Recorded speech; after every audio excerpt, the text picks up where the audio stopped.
Welcome back to PPMA TV, brought to you by our good friends at Markham & Marsh. You find us now in the PPMA TV studio, where I'm joined by Peter Williamson and James Corsbrook from the PPMA team. We've got the Chief Executive Officer and the Chairman here. Peter, new to the CEO role, and you've been making yourself very busy since you've joined, haven't you? The evidence of which is on the table in front of us. Tell us about that. Absolutely. So one of the things that we're looking at doing is having much more of an impact in talking directly to government about the state of the economy and what our members and their equipment can do to help improve that. So we put together our manifesto for automation, which is mainly identifying the challenges that we think the UK economy is facing and the role that the PPMA can play in, and its members can play in overcoming some of those challenges, and also what government can do to support our members and help the UK economy. Sure. So this manifesto for automation is here on this neat little publication here. There are some interesting stats. Interesting is not a very good word. There are some striking stats in there. There was one particular chart which indicated the number of robots per... Tell us more about that, because I was looking to see where the UK was on this chart, and we didn't even feature on there. Yeah, unfortunately the UK is a long way behind other advanced nations in terms of the adoption of robotics in particular. I think we're currently number 26 in the world in terms of robot density per 10,000 employees. When you compare us as an economy to some of the other companies or countries that are on that chart, it's quite alarming that we're that far behind. Yeah, indeed. So it's the chart is robot density in the manufacturing industry, robots installed per 10,000 employees. And given that there's so much talk about automation, not only here at the PPMA show, but across industry as a whole, to see Republic of Korea, South Korea, at, well, 1,000. So that's 10% there, all the way down to Finland at 161. The world average is 141, and the UK doesn't feature in this top 20 or so here. That is quite striking. So a few questions off the back of that. Why do you think that is? What does it mean? And what is it that with this manifesto and as PPMA you hope to achieve by highlighting in this manifesto? So I think to take the first question, how have we got there? Back in the 70s and 80s, I think we really missed the opportunity to keep up with other manufacturing nations and adopt robotics at that time. Very strong labour rights, etc. Yeah. I think meant that a lot of people were quite scared to adopt this new technology. So we've ended up falling behind and we've never really caught up. I think people entering into careers in manufacturing and gaining the right skills to take this technology forward, again, we missed out on that, and we've lost a whole generation of people to kind of getting involved in this type of industry and technology.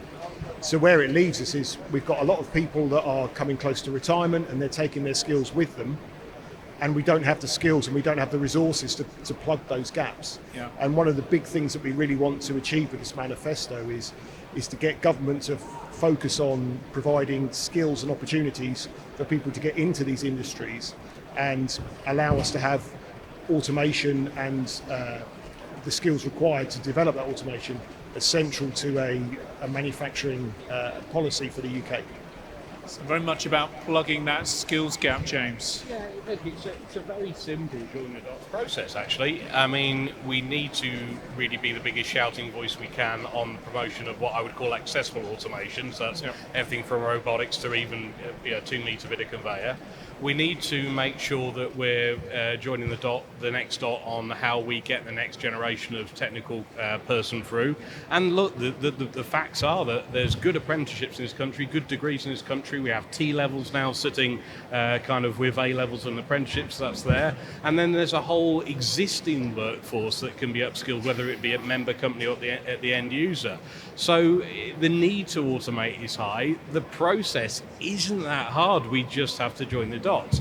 You need funding still available with R&D tax credits. They're not quite as accessible as they were, but they're still there. There's still regional grant for end users. Yep. So just what we have to do is be, as a trade association now, the loudest megaphone ahead of our members and ahead of the manufacturing industry of this country on just joining the dots. Encourage accessible automation and the upskilling of people and the training of people. And on that point about investing in the next generation, apprenticeships and so on, tell me about PPMA Best, the charity. Yeah, so PPMA Best is our charitable arm that's over a decade old and does a variety of things. It does STEM days. Now in primary schools, we do STEM days in secondary schools up to the end of GCSEs, and we do apprenticeship bursaries. And that has proved really successful, even through the pandemic where we've moved online, which actually means we can up numbers.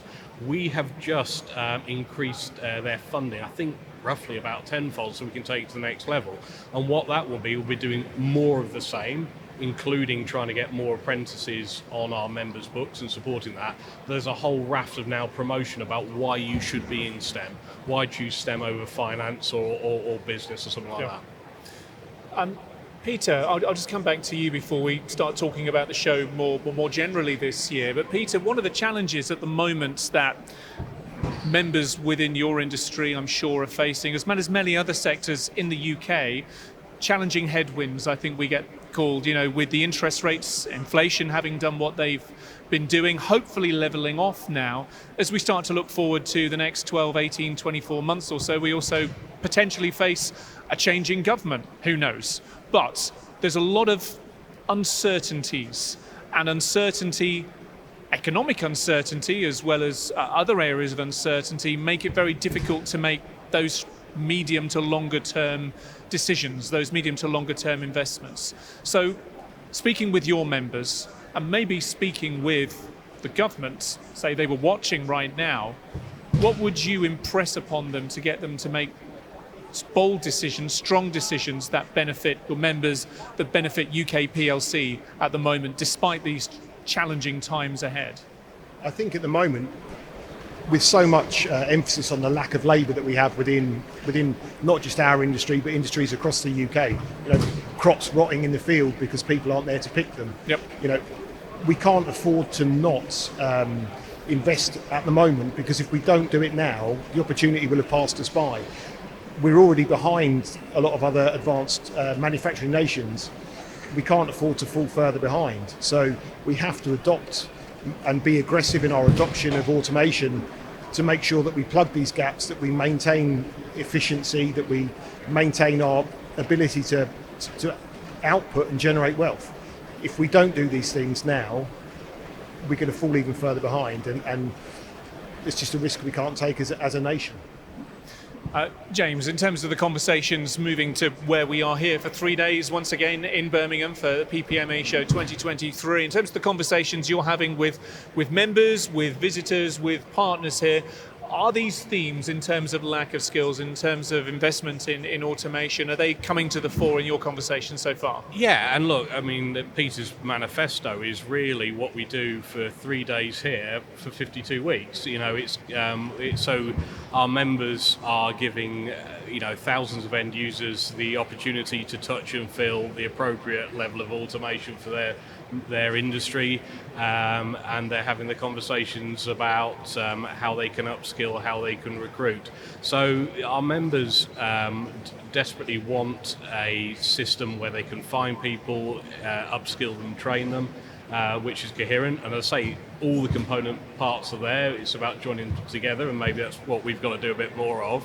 And we've got to make sure with the manifesto and other documents that the other 363 days of the year, we're making sure our members can show how easy automation is.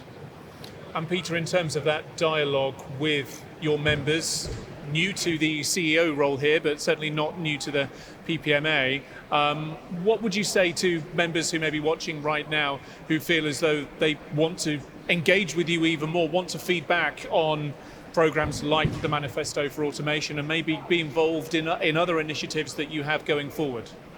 So one of the things that we're very keen on doing in the coming months and years is actually engaging much more with our members, seeking their opinion and getting their feedback to help us generate and create these kind of policies that we're putting forward and these opinions we're putting forward to government. We're launching a lot more events, far more opportunities for people to get together and talk and explain to us. We'll be very visible and prominent at these events, and we'll be going out and looking to sort of garner opinion, and I think it's quite strong within the membership. I think they feel strongly about what they can do and what their part is within the UK economy and how we can solve some of these issues that we face. So at these events, come and seek us out and talk to us and share what you can. I must say, maybe it's just because I'm part of the PPMA now, I don't think I've ever seen the membership so united. And they could have all written this manifesto. It's about how do we get the UK to automate more, which obviously means they sell more. That's why they're here. Yeah. And how do we make sure that we have a workforce base that is correctly trained, has the right aptitude and attitude to build the equipment, and then more importantly, the end user run the equipment. So I think the industry unity is high, and that is why actually the PPMA's role, finding the message hard, is easy. We've now got to be the biggest megaphone we have ever been for this membership base. Well, I think sitting down here in the studio with us and chatting about this is certainly one way of amplifying that message. James, before we go, here we are. PPMA show is open. We've been walking around the event all day today so far.